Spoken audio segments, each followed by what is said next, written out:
नमस्कार। चंद्रकांत भट्ट अमेरिका से। पूरे विश्व में मूर्खों की भी एक दुनिया है और जिसमें मूर्ख शिरोमणि का अगर जो प्राइज दिया जाए तो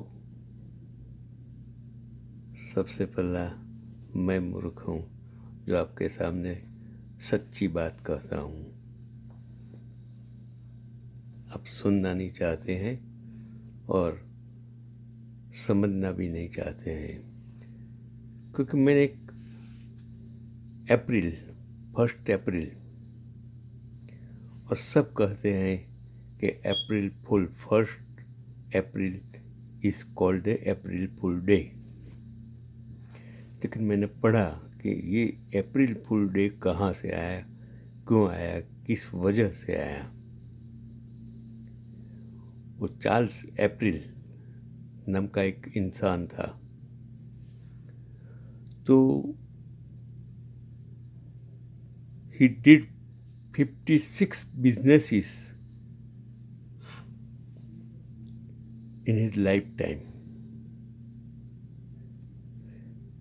और वो सभी बिजनेसेस में उसके पिताजी की जो भी मुड़ी थी, प्रॉपर्टीज थी,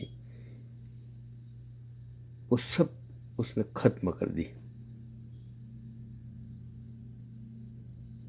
बाप ने जो प्रॉपर्टी बनाई थी वो अलग अलग बिजनेस में उसने पूर्ण कर दी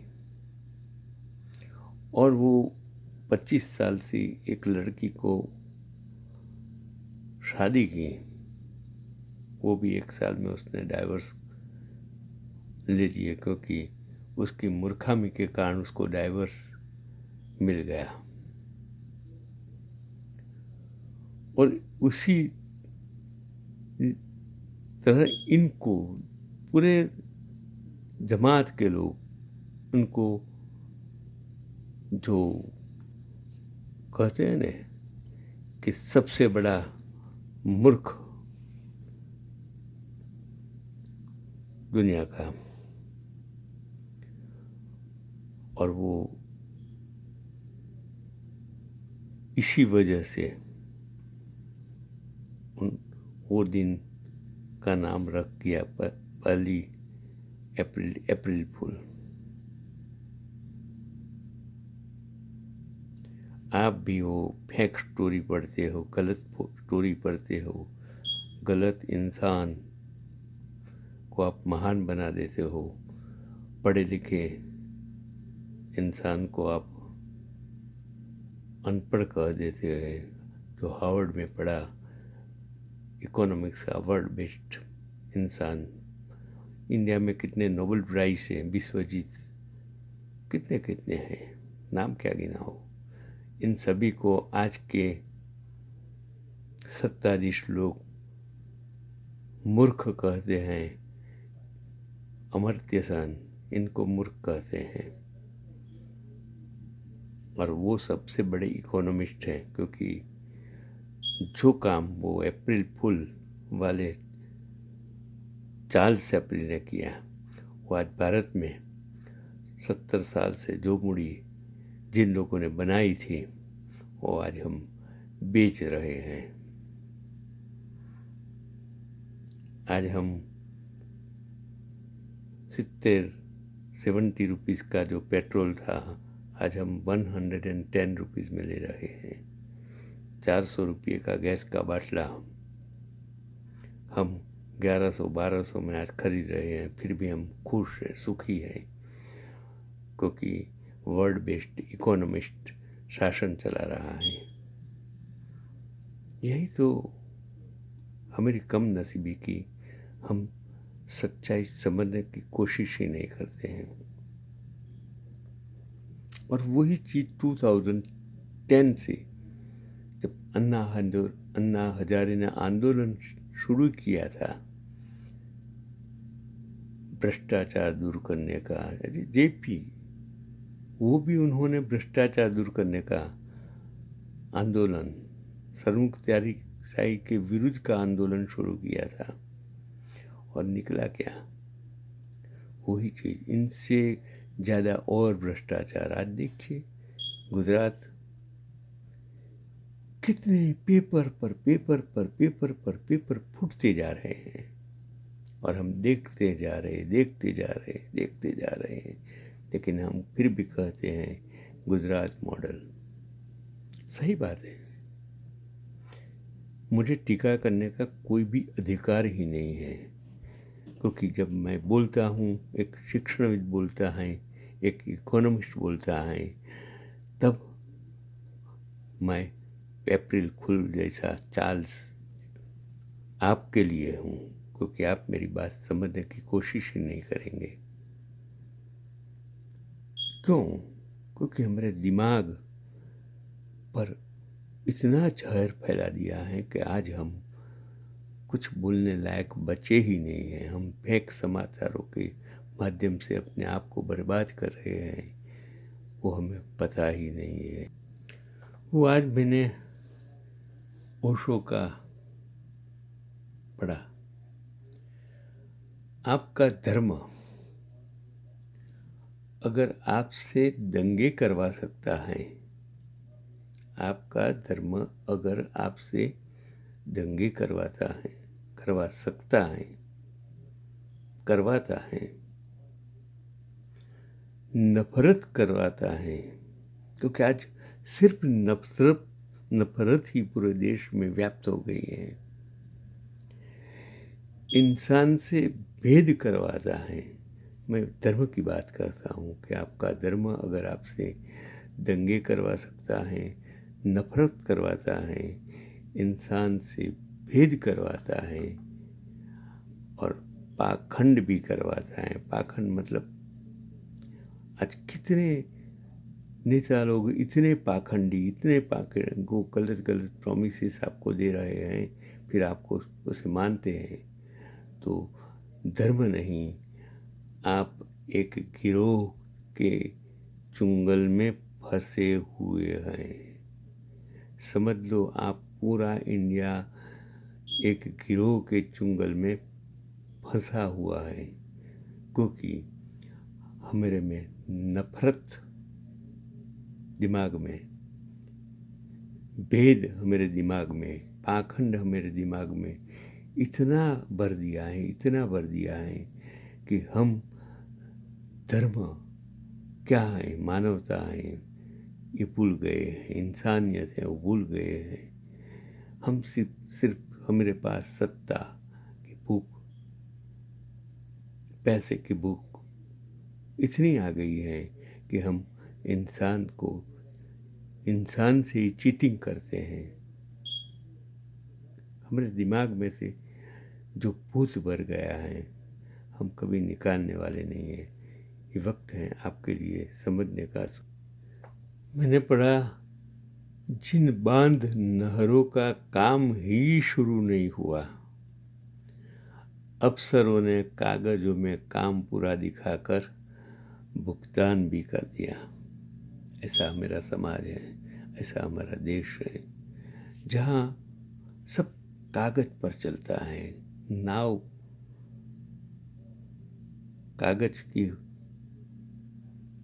नाव उस नदी पर नहीं, रेत पर चलती हैं। नदी के पानी में नहीं चलती हैं, वो रेत पर चलती हैं। और जब तक वो रेत पर चलेगी, तब समझ लेना कि विकास कभी भी जीवन में नहीं हो सकता है। विकास का मतलब नफरत नहीं है, विकास का मतलब जहर नहीं है, भेदभाव नहीं है, दंगा नहीं है। विकास का मतलब है भाईचारा, एकता, अखंडितता।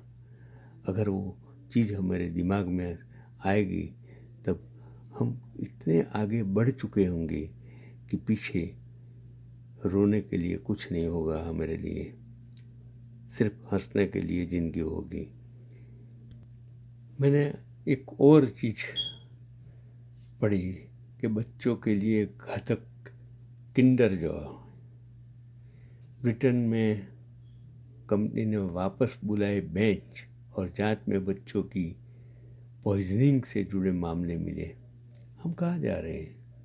मैं हर बात कहता हूँ कि हम बच्चों को जो शिक्षा देनी चाहिए वह शिक्षा नहीं दे रहे हैं, क्योंकि हमारे पास सब समय नहीं है। वो एक पिक्चर में दिखा कि एक 12 साल का बच्चा